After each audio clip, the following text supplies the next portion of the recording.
Hi, everyone. I want to welcome you this afternoon to our latest Learning Community Talk. This afternoon, we have Frances Cox from the Fratelli Group. Today, Frances is going to talk about storytelling, why storytelling matters, how to tell your story, and how to get your story placed so people can see it. After Frances goes through her slides, I will have a quick Q&A session with her, and you can always ask questions in the chat function, and I will go ahead and ask those to Frances. So you can get your questions answered in real time. It's also a great reminder that when you join the live talks, you get to pose questions to speakers, and we will be recording today's talk for people to access on Slack, just in case you had to miss it. We are in the process of scheduling a number of talks and also discussion requests. So be on the lookout for those as they get scheduled. They'll be on Slack. I wanted to just first start by introducing you all to Frances. Frances is with the Fratelli Group. We have worked with Frances. I have personally worked with Frances for, it might actually be decades. I think it might be decades. Say, but it might be decades. When Frances and I first started working together, we were working on immigration issues and on increasing the number of high-skilled immigrants to the country, which was every bit as contentious 20 years ago as it is today. But Frances and I we've really been through it. Since that time, Frances has done a lot of work with both Michael and Claudia and I when we were at Achieve doing coalition work, and more recently. So some of you on this call may recognize Frances from previous meetings or previous sessions. And it's great to have her here. And it's great that we can take this time to tell you, at least get the conversation started on communications and why it's important. And with that, I'm gonna turn it over to Frances. And I should mention before I do that Frances has agreed to be available for a half-hour overtime session. So when we're done at 1:30 today, we will go ahead and move into overtime. So you can always stick around and ask your questions to Frances directly during that period of time too. So with that, let me turn it over to you, Frances. Thank you, Sandy. And thank you to Seek Common Ground and to everybody who has joined us today. It's a real privilege to come talk to y'all about telling your story, about how to effectively communicate. I've had the chance to work with, in my work with Sandy over, yes, I think it has been decades, work with different local education groups in states across the country. And y'all are doing such great work and have such a powerful and compelling message to tell. So it is a real privilege to be here and give you a few tips and tricks and focusing in especially on op-eds and social media on how to be an effective communicator. So with that, let's go to the next slide. And, there's all kinds of ways and channels through which to communicate, social media, Twitter, LinkedIn, Facebook, TikTok, even more and more now. I get requests for, we want to do a short, punchy TikTok video. Op-eds, obviously a great way for you to give a narrative about what's going on, but also telling, meeting directly with the people that are making decisions on education policy. Lots of different ways to communicate. Media is just one of them. And we're going to talk just about a few ways of doing that today. Next slide, please. So let's just first talk a little bit about the basics of persuasive writing, breaking it down into really three key parts. First is the message. What do you want to say? What am I trying to get out there? What is my story? What is unique and different and relevant about what I'm doing? That's the message. The second is the audience. And messages don't exist in vacuums. They have to reach an audience. So as you're thinking about what you want to say, think about who you're trying to reach. What is the action? And that's really the third key point here of persuasive writing. What is the action that you want to occur, happen, come out of you telling this story? How do you want the audience to think, feel, act differently afterwards, after they've heard your message?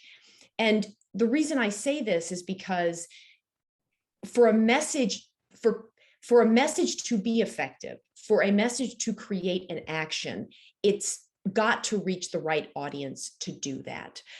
So let's go to the next slide then. How do we get the message? If anybody here watching today has seen me before or been part of a presentation, this message triangle will be very familiar to you. I always think, boy, should I change something up? Should I do something different? The message triangle will always be part of an effective communications presentation because it works and it is simple. And it's the power of threes. Organize your message around a 3-point triangle. First off, what is your point of view? Put that in the center. What do you want audiences to know? What do you want them to do? Why? What is your headline? Why are you actually engaging in this communications moment? That goes in the center of your triangle. And then 3 points, 3 reasons why your audience should listen to you, do what you want them to do. You probably say, I get a lot of people say to me, but wait a second, we have 5 arguments, we have 6 arguments, and they're all just as important as the other. We're conditioned to think of things in threes. If you think about a 3-legged stool, it's the most stable stool you can have.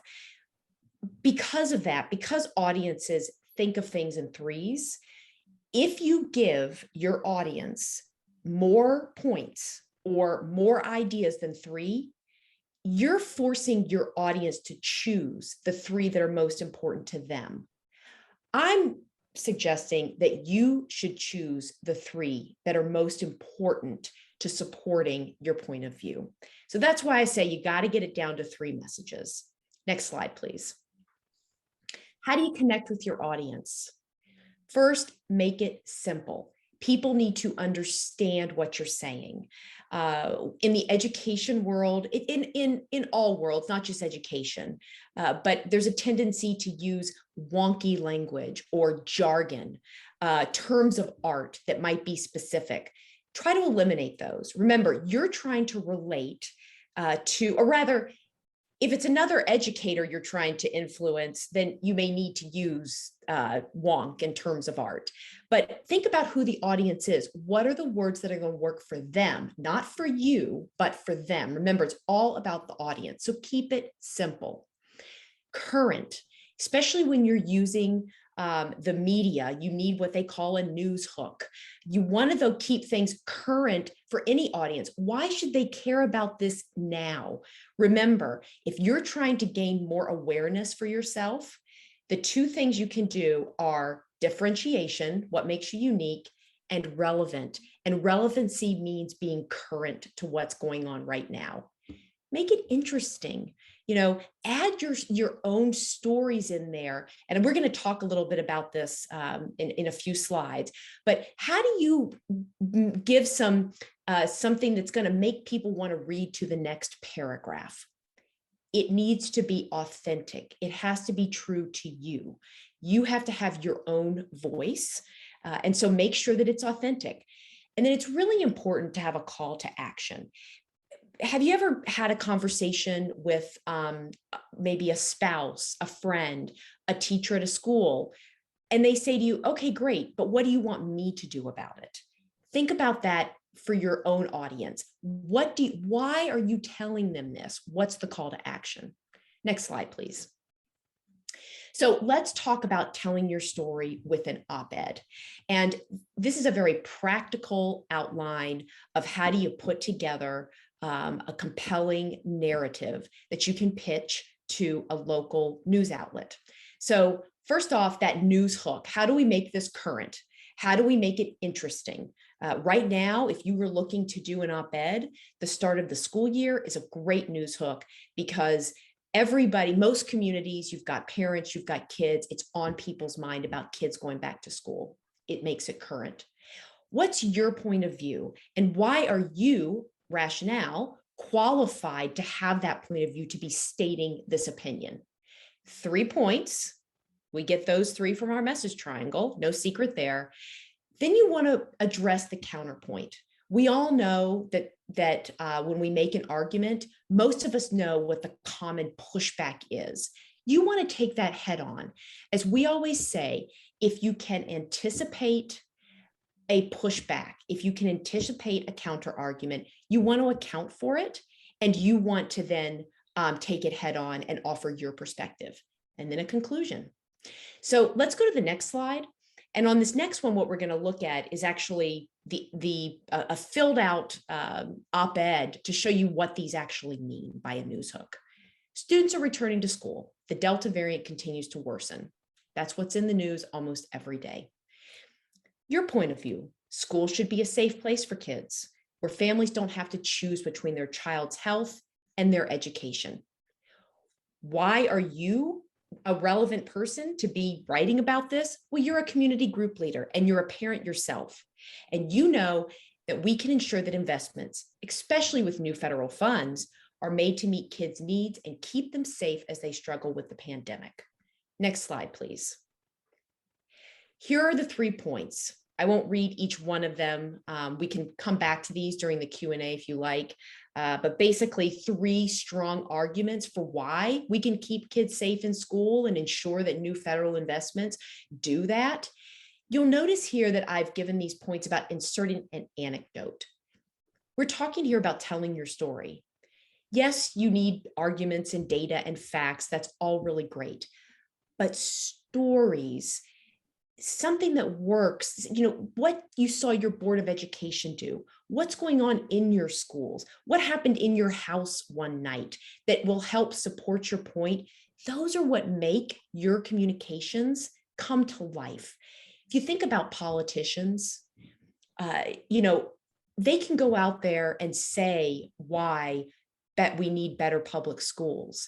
They can talk about all that, but if they're able to give that story of, I spoke to this local parent and Mary Alice told me that her child benefited when, we're going to remember that story more than we're going to remember the 2 out of every 3 children, X, Y, and Z. So data points are fine, but remember to use personal stories of things you've seen on the ground to add credibility and to add interest, which is what's going to help us connect with our audience. Next slide, please. Counterpoint. Remember, if you can anticipate an argument, take it head on and offer your point of view to hopefully tamp that argument down. Some may argue that we just need to get kids back to normal. I want that too, but I ask you to take the broader view. You see, I put in here, you could insert a data point. There's nothing wrong with data. Just make sure to always have those stories as well. And then conclusion, wrap it up, bring it back to where you started. And here, encourage you to talk to your school leaders, get comfortable with the health and safety protocols. You give people a call to action, do something, write your lawmaker, go to a school board meeting, get involved, go to a website. It doesn't have to be a huge ask. It can be something small, but it gives people something to do. Next slide. So you've got an op-ed. Fabulous, great. We can maybe all be great writers. How in the world do we get it published? Well, you've got to remember, we've talked about the audience, and part of that is thinking about what kind of publication you can go to. If you want to use local publications are great, you just want to make sure that your argument, whatever you're writing about, is relevant to your community so that your local paper will want to publish it. Almost every news organization has guidelines on their site, typically 500 to 700 words in length. Exclusive submission, meaning you promise that you won't send it anywhere else until you get an answer from that publication. submit via email or an online form. They often tell you exactly on their websites what to do. And then you can make a phone call to follow up and see if they've gotten it, if they'll accept it. You know, I have clients ask me all the time, how are we going to get this in there? There aren't silver bullets. It's really about a compelling topic that is current, simple, connects with the audience, that a paper will say, hey, this would be great for our readership to see. Okay, next slide. Let's talk just a little bit about social media, because social media is a platform where you don't need a news organization to publish your opinion. You can just be publishing your opinion yourself. Next slide, please. There's all sorts of things we consider social or digital media. You know, you can see YouTube, Twitter, LinkedIn. I mentioned TikTok early on, Facebook. The bottom line about social media, and one thing I always tell people is, just because it's only, what, 280 characters on Twitter now, doesn't mean that it can be off message for you. So even when you are writing tweets, and even when you're out there using social media to get to as a persuasive writing tool, go back to that core message triangle. The persuasive writing, message, audience, call to action, still the same key components, even for 280 characters. Think about the platform though. Social media is meant to be punchy. It's meant to be short, sweet. It's also meant to be visual. And this is where a picture is worth 1,000 words. A picture of you out in the community doing something, handing school books to children. You can get that across with a picture versus a 280 word, hey, we went down to our local school today and we passed out school books. Remember social media is meant to be engaging. It's meant to be shareable. Tag related accounts, include hashtags. And then of course, bringing it back to our op-ed, social media is a great way to amplify communications. If you get your op-ed published, share it on social media so that the people who follow you know about it and you get it out there to the broader audience. But remember, and I always caution this with any communications that people go out and do, don't put anything out there that you wouldn't feel comfortable seeing on the front page of the New York Times. As I said, I think people sometimes think that because Twitter is short, it can just be casual and you don't have to remember kind of the big picture of what you're trying to do. All the principles still apply to effective communications. And that is it. Next slide, please. Just have fun. At the end of the day, when you are authentic, and when your heart is in this and when you're having a good time, your audience will see that and they will respond accordingly. That's it. Back to you, Sandy. Great. Thank you, Frances. So now we've got some time. I'm going to ask Frances some questions, and if anything that you saw in Frances's presentation sparks questions in you, feel free to put them in the chat box and I will be sure to ask them right now as well. But let me start by asking you sort of the big picture question. And this is something that we've talked about at Seek Common Ground, as well. It's a struggle that we've had. So I'm hoping you can help folks, understand this. It's hard when you see yourself as being an organization or a leader that just wants to do good work, right? Like you've got your head down, you're doing good work, you're supporting other people, you feel like you're making a difference in your community or with the people that you're working with. And it's really hard to then spend the time to think about how to communicate that more broadly, or is it important to communicate that more broadly? And so talk a little bit more about why it's important for everyone who works in this space to communicate more broadly, and how to think about that question of going from just being a service provider or an organization that's doing good advocacy work to actually putting yourself out there. Mm-hmm. It's a great question. And you're right. I think we get that. Well, we're doing the work, we're making the difference. Why do I have to go talk about it? Well, so that you can get other people to come do the work and help you make a difference. What we're trying to do when you communicate and tell this story is get other people to care and get involved, which is why we want that call to action, why we want people to know what's going on, because the more you talk about it, the more you get people involved, hopefully the less you'll have to do in the long run. We talk about getting ambassadors for yourself, brand ambassadors, project ambassadors. The more you can tell people what you're doing, get them excited and recruit them, the more time down the road you can spend on doing the work and having them be out there and communicating and talking about it. Thanks for that. I think I would just add too that I know, and this is part of, I think, our own internal push at See Common Ground. I think funders and likely funders look to see what's out there about you. So I think you have to figure out different ways to sort of tell your story, right? And for people to be able to see it in order to just keep doing good work. So I also think that even if you feel a little concerned about, being more aggressive about telling your story, I think it almost feels like today it's more of a requirement than a than a nice to do. I mean, hey Sandy, that's a really good point. And in fact, as you think about your audience, I would guess for most of you, there's an immediate audience of your local school board or your city council, something like that, the people on the ground making decisions. But probably for most of you, kind of always a secondary audience are those funders, are those people that are supporting your work. And so you do have to think about your message in terms of, I need it to make sense to the people I want to take action. One of those actions is people deciding to invest in me so that I can keep doing this. It's a really good point. Let me ask you a question. I'm going to go back to I'm going to get to Joel Giano's question in a second. I want to go back to the op-ed.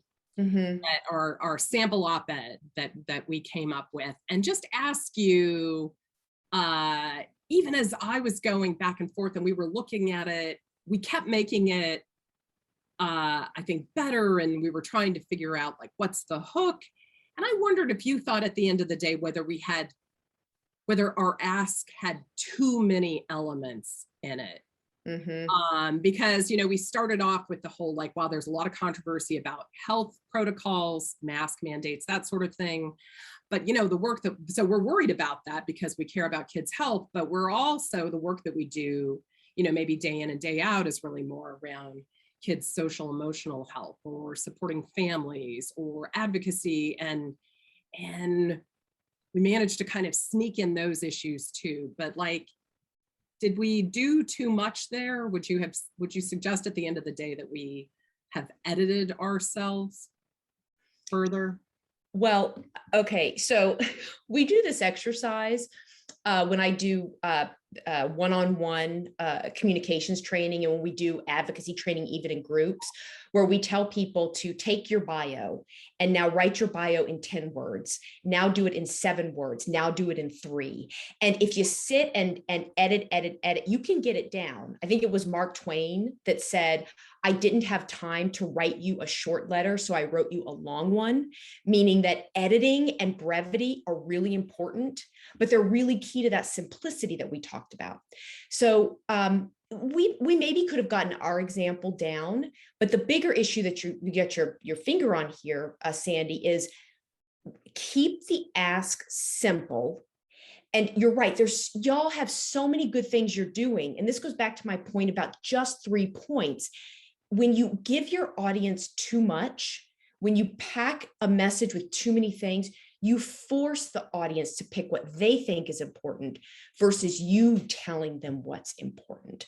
And that's why that organization of the triangle is really a good exercise to force you to be to edit and to get down to the most important points. Thanks. And this is a great topic for overtime for those of you that want to stay on. I think this is always the hardest thing to do. And you're absolutely right about editing. Let me ask Joel Daniel's question about when you think about budgeting, time budgeting, right? Capacity, like everyone's doesn't have a lot of time. How do you think about that with respect to social media or media, op-eds, et cetera, just in general? Like, how much time should an organization really be thinking about committing to be able to do like a decent job? Mm-hmm. Wow. So there's a lot in that question, and you have to, so there's a few rules of thumb. People have different measurements. The one I always use is it takes 11 touches with an audience to get them to hear, or to get your message to really start to absorb and make impact, which is why obviously y'all know you get a pop-up ad for something, for a product, then you get an email for the product, then a few days later you get a sales offer on the product, right? That is the point. There is that once you make the commitment to communicating, it does need to be regular. You can't do it just sporadically here and there. So you should think about it in terms of ongoing time, ongoing budgeting for this. So what we often think about is you don't have to do everything all at once. You're going to need probably you're going to need at least an hour or two a week. But what you're going to need, different communications platforms take different levels of maintenance. So social media, and I always counsel clients, don't run out there and do Instagram, Facebook, Twitter, everything all at once. Focus on Twitter first and probably LinkedIn, just because those tend to have, they're two kind of very different platforms, but one that gives you a longer form and lets you connect like more with a professional community. And then Twitter, which is just shorter, kind of easier to use. But once you start doing those, you need to stay on top of doing those. At least 2 to 3 tweets a week, one LinkedIn post, an op-ed once every 3-4 months or so. Like, those don't need to be done as regularly. A press release when you have news to release. So it's different budgets of time for different communications channels. But once you start, you need to keep up with it. So it is something you've got to just be thinking about as you do any of your planning. Yeah. It needs to be part of it. Great. Thank you for that. And we are going to go over to overtime in just 1 minute. I'm going to ask you one final question that we've been asking all of our speakers I hope you saw this. This might be a surprise to you, but can you tell us someone who's influenced you and why? Someone who has influenced me and why. Does this need to be anything that just comes to mind? Okay, anything that comes to mind. So we have done, I have to say that my boss has influenced me, and Sandy knows him. He has influenced me because he has had a career in politics, in Capitol Hill policy, in Hollywood. And one thread that has run throughout his career is he is an excellent storyteller. And I encourage all of you, he is, as Sandy well knows, he is short in his remarks. He doesn't say a lot, but when he does speak, people listen, because he always speaks with intention. And he's a really good storyteller, and he has a lot of stories to tell. So keep it simple, speak with intention, and use stories. And I hope that can be an influence on you too. That would have been my first guess, that you would have picked, that you would have picked Francis O'Brien. I may have picked him myself. You're absolutely right about that. I want to thank you, Frances, for coming today, and for everyone on. We will have this recording posted on Slack. Just a reminder to make sure that you let us know if you've got other topics that you'd like us to be talking about in upcoming talks. And with that, I just want to say thank you. Thanks to everybody who is on this webinar and who put it together. And we will transfer over to overtime, and how you can ask Frances all the really, really hard questions. Yeah. Thanks, everyone.